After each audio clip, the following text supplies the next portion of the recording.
The thick jungle air smelled different, not just humid, but unnatural.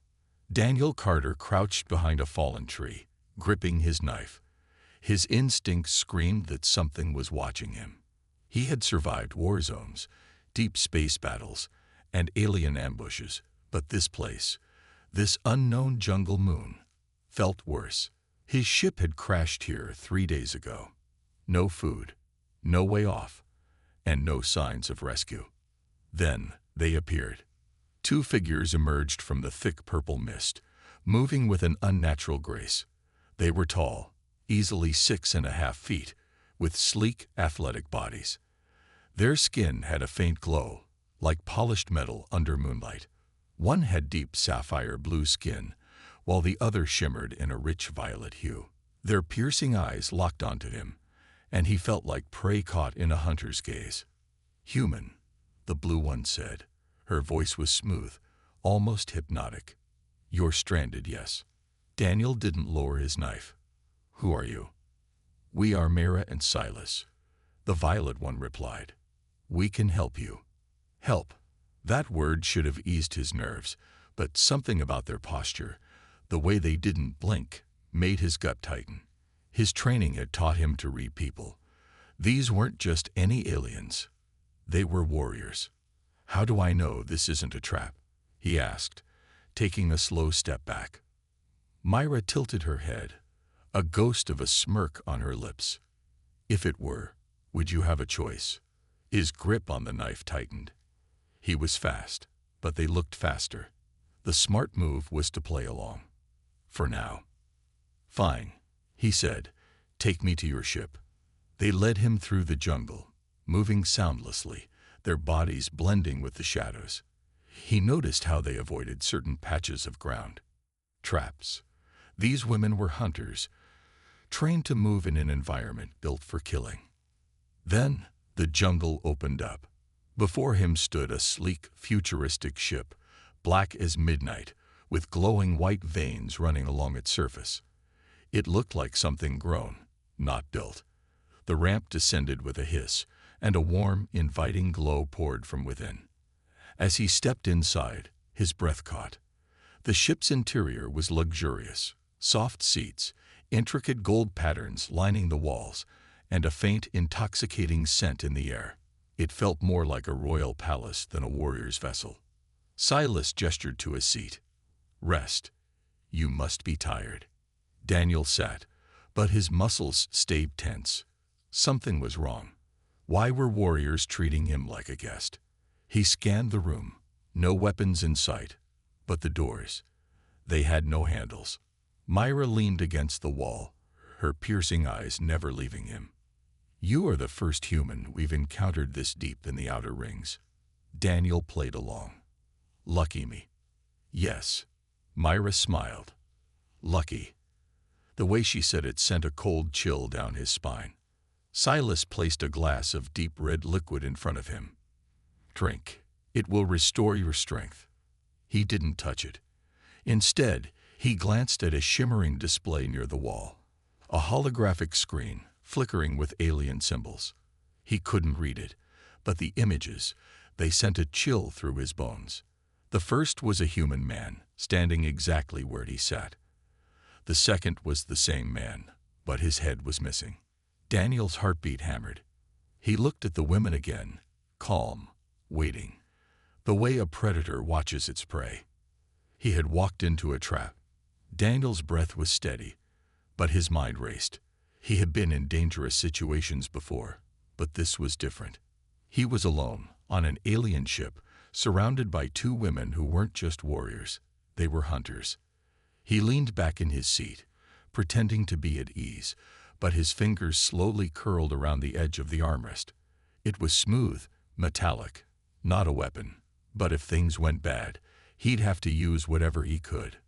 Silas smiled, watching him closely. "You are tense, human. There is no need." Daniel forced a smirk. "I don't drink with strangers." He nudged the glass back toward her.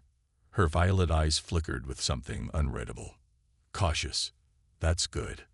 Myra sat across from him, her blue-skinned fingers tapping against the armrest. You've been running in the jungle for 3 days. No food, no water. You should be grateful we found you. I am. Daniel nodded. But I've learned something about survival. You never trust a free meal. Silas chuckled, but there was no warmth in it. Smart. Let's test just how smart you are. Before he could react, the lights in the room flickered. A sharp hiss filled the air, and suddenly, the chair beneath him sank into the floor. Shackles snapped around his wrists and ankles, locking him in place. He jerked forward, muscles straining, but the restraints didn't budge. He was trapped. The cold, smooth hand touched his jaw. Myra leaned in, her golden eyes glowing softly. You see, Daniel, we are not just warriors. We are sport hunters. And you, human, are our latest prey. His pulse pounded, but his face remained neutral. You hunt people for fun. Silas tilted her head. Not just people. The strongest. The most cunning. Only the most worthy prey.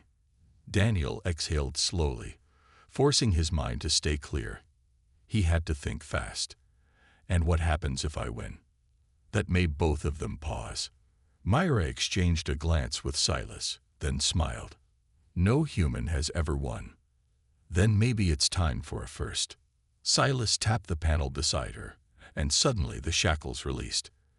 Daniel barely had time to react before the floor beneath him tilted, sending him sliding backward. He tumbled through an opening, hitting the ground hard. Grass. Dirt. The air was thick and humid again. He was back in the jungle. But this time, he wasn't just a survivor. He was the prey. A distant howl echoed through the trees, unnatural and bone-chilling. Then he heard it. Footsteps. They had released him, and the hunt had begun.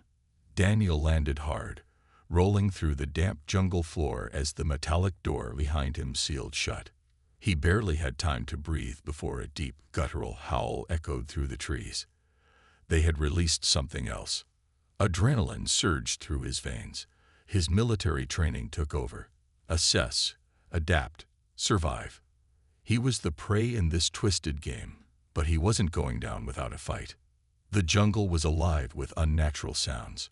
Rustling leaves, clicking noises, low growls. Whatever was hunting him wasn't alone. Myra and Silas hadn't just sent him into the wild. They had released creatures to make the hunt more entertaining. Daniel's eyes scanned his surroundings. Thick alien trees loomed overhead, their glowing vines swaying in the humid air. The ground was uneven, covered in dense roots and jagged rocks. A perfect hunting ground. He crouched low, gripping a fallen branch, not much of a weapon, but better than nothing. He needed something sharper, stronger. A knife, a spear, anything. Then he heard it. A snarl, close, too close. He turned just in time to see something burst from the foliage. A massive, panther-like creature, its body covered in thick black scales, eyes glowing a sickly yellow. Its mouth split open in 4 directions, revealing rows of jagged, dripping teeth. Daniel dove aside as the beast lunged, its claws raking the air where he had just stood. Too fast, too strong.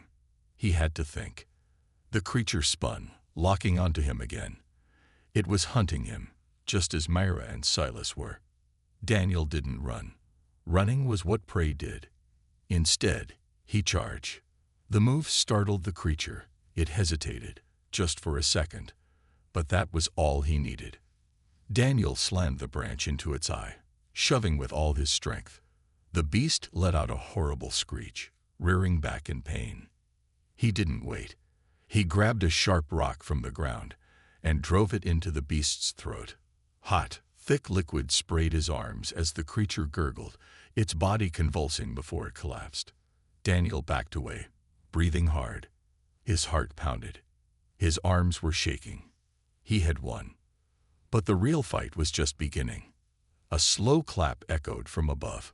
Daniel looked up. Myra and Silas stood on a thick tree branch, watching. Their golden eyes gleamed with interest. Impressive, Myra said, her voice like silk. Silas smiled, But this was just the first round, human. Let's see if you can keep up. Then, the trees around him shook, and he realized he wasn't alone. More creatures, more predators, and somewhere in the jungle, Myra and Silas were waiting for him too. Daniel exhaled slowly, gripping his new weapon. If they wanted a real hunt, he would give them one. Daniel wiped the sweat from his forehead, eyes never leaving the dense jungle around him. His breath came in short bursts, but he wasn't about to slow down. The panther-like creature he'd killed moments ago had been only the first of many, and he knew it. He could feel them watching him, their eyes tracking his every move, waiting for the next mistake. But Daniel wasn't the type to make mistakes. The jungle around him was thick, the air humid and heavy with the scent of rotting plants. The trees were alien, their vines like twisted snakes hanging from above, and every crackle in the underbrush made his heart race. But he had to focus. He wasn't just running now, he was hunting. He could hear the sounds of creatures moving through the undergrowth. Heavy footfalls, low growls, something larger was stalking him now. His fingers tightened around the rock he'd picked up earlier, ready for whatever came next. But it wasn't just the creatures that worried him. He knew Myra and Silas were out there too. Daniel didn't think they'd left him to fend off the beasts alone. They were watching. They were waiting for him to make a mistake, and when he did, they would strike. Suddenly, the growls stopped. Silence. Dead silence. He froze. The air felt thick, like the jungle itself was holding its breath. Something was closing in, but it wasn't making a sound. He slowly reached for his knife, keeping his back to the trunk of a massive tree. A rustle. Daniel whipped around just as a creature leaped from the shadows. It was huge, a monstrous thing with webbed limbs and glowing orange eyes.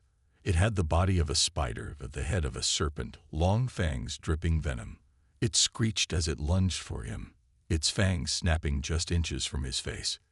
Daniel didn't hesitate. He stabbed the creature in the throat, the blade sinking deep into its soft underbelly. It howled, thrashing against him, but Daniel twisted the knife, making the blow fatal.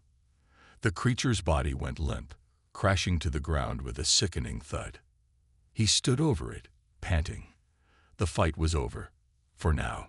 But the jungle wasn't done with him. More growls, deeper this time. And then, the shadows shifted. Daniel could feel them. Too many eyes, watching him. He wasn't alone anymore. From the darkness, another creature emerged, this one massive, nearly the size of a small building. It was covered in thick black fur and had horns that curled like a ram's, glowing a faint red. Its breath came in ragged, deep rasps, and its eyes burned with fury. This was no ordinary beast. It was a behemoth. Daniel didn't have time to think. He ran, dodging the beast's massive paws as they struck the ground with enough force to crack the earth beneath him. His body screamed at him to stop, but he couldn't. The ground shook as the beast charged after him, its roar echoing through the trees. Suddenly, Daniel saw it, a cliff just ahead. The drop was high, but if he could make it, maybe he'd find some cover. He was already moving toward it when a figure appeared, standing on the edge of the cliff. Myra. Her blue skin shimmered in the light, her eyes cold and calculating as she watched him run toward her. Silas was there too, her violet skin glowing in the dark. "Run, human." Myra's voice rang out, almost mocking. "You won't get far." Daniel's eyes darted around, searching for a way out. But the behemoth was almost on him, its jaws snapping. The women didn't even seem to be worried. They knew he was trapped. He reached the edge of the cliff, and the behemoth lunged at him. For a split second, Daniel was weightless, caught in the air as his body flung backward, just narrowly avoiding the monster's jaws. He slammed into the side of the cliff, and everything went black. When he regained consciousness, the first thing he noticed was the cold wind. His body ached, but he wasn't dead. The jungle was gone. He was at the bottom of a deep ravine, his body bruised but alive. The behemoth hadn't followed, but Daniel knew this wasn't over. He had to keep moving, or he'd never make it out alive. He staggered to his feet, shaking off the pain. And then he heard something. A voice. Not the growl of a creature. Myra's voice. "You're tougher than I thought. Human," she said, her voice floating down to him. "But you can't escape. No one ever does." Her words echoed in his mind as he looked up, his heart pounding. There was no way out, unless he made his own. The wind howled through the narrow ravine, carrying with it the scent of blood, sweat, and fear. Daniel's muscles ached with each step he took. His body was battered, bruised, and exhausted from the endless chase through the jungle. But he knew he couldn't afford to stop. The sounds of Myra and Silas still echoed in his mind, their voices like a constant reminder that he was not just a prey. They were playing with him, toying with his every move. But the tables were about to turn. He had one advantage left: the terrain. The cliffs surrounding him were jagged and sharp, but there was something about the way the rocks were positioned that made him think there was a way out. He didn't have much time to think about it, though. The ground beneath his feet trembled again, and Daniel knew the beasts weren't far behind. His breath came in shallow gasps, the pain in his side almost unbearable. He pushed it aside. It didn't matter how much pain he was in. What mattered was that he needed to survive. And to do that, he had to outsmart them. The ravine was deep, and the shadows were growing longer with the fading light. The sun was setting, casting the world in an eerie orange glow.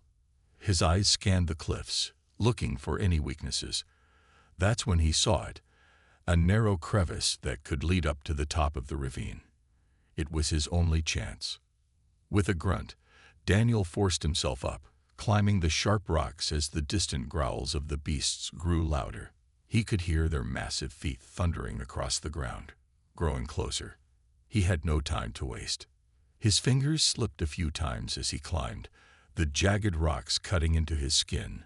But he didn't stop. Pain was nothing. He'd been through worse. The only thing that mattered now was getting to the top.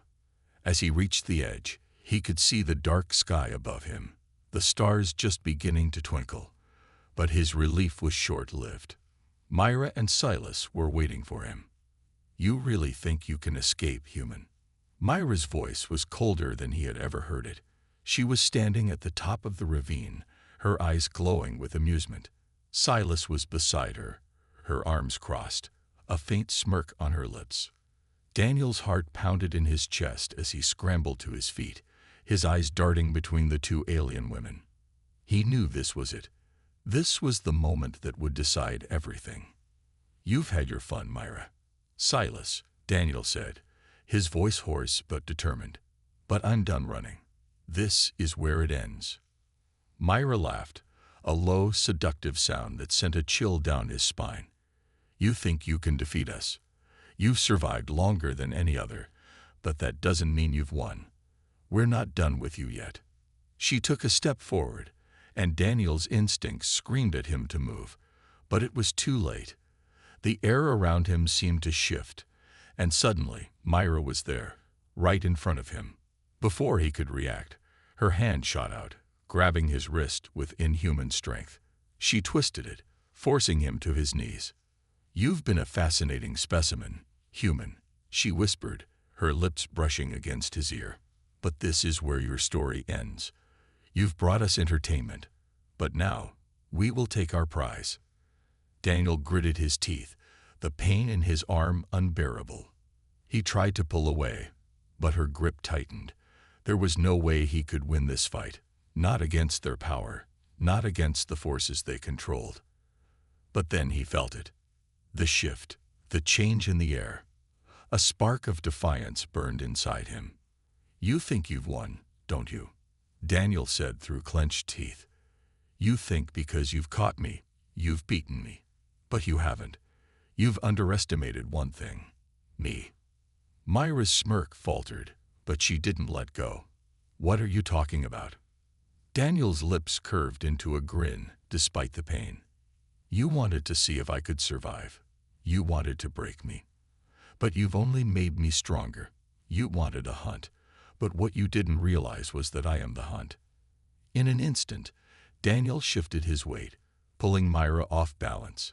With a burst of strength, he threw her to the ground, using her momentary shock to his advantage. He scrambled to his feet, pain shooting through his side. But he didn't stop. "Run, Daniel," the voice whispered in his ear. It was Silas. She had been quiet, but now her eyes locked onto his with something he hadn't expected, a glimmer of something more. Before he could process it, Myra was on her feet again, rage burning in her eyes. "You'll pay for that, human."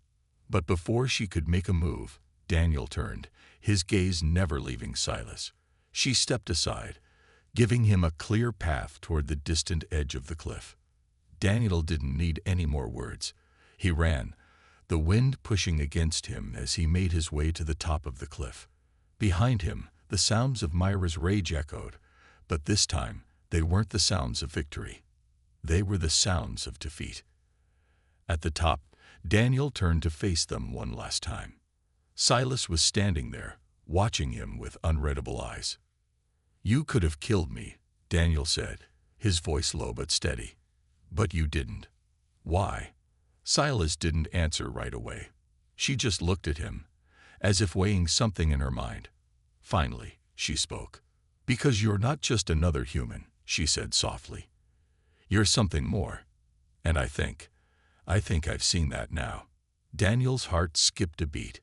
For the first time, he saw something in her eyes that wasn't a game. It was real. He didn't know what this meant. He didn't know if he could trust her, but in that moment, it didn't matter. What mattered was that they weren't enemies anymore. And perhaps, just perhaps, this hunt had turned into something else, something neither of them had expected. But was it love, or was it just another game? Only time would tell. The night had fallen silent, but the tension was thick, hanging in the air like an invisible storm. Daniel stood at the edge of the cliff, his heart pounding as he stared back at the two alien women. They had been his tormentors, his hunters, and now they were something else. But what was it? He didn't know. He couldn't understand what was happening between them. What had started as a chase, a dangerous game of predator and prey, was now something far more complicated. Was this the end of their pursuit, or was it the beginning of something even darker? Behind him, the distant echoes of the jungle were almost drowned out by the sound of his own thoughts. Silas's last words lingered in his mind. "You're something more." What did she mean by that? He had fought for his life, survived their twisted game, but now he was left standing at a crossroads. As he turned to face them, Myra and Silas were no longer standing in the same place. They were closer now, almost as if they had teleported in an instant. Their eyes were locked on him, a mixture of awe and something deeper, something more dangerous than mere curiosity. "You're stronger than we expected," Myra said, her voice carrying an edge of respect. "Stronger than any human we've ever encountered. We were wrong about you." Daniel narrowed his eyes, still unsure of their intentions. "What do you want from me? What's the point of all this?" Silas stepped forward, her movements slow and deliberate. "The point was never to destroy you, Daniel. It was to test you." "To test me," he repeated, his voice thick with confusion. "Yes," Myra answered, her gaze intense.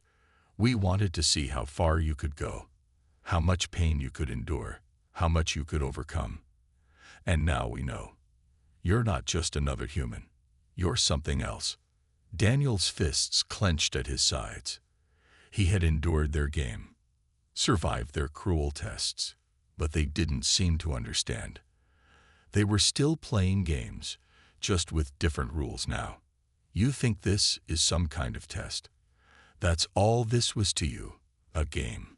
His voice rose, raw with emotion. Silas's eyes softened. "No, we've seen the strength in you.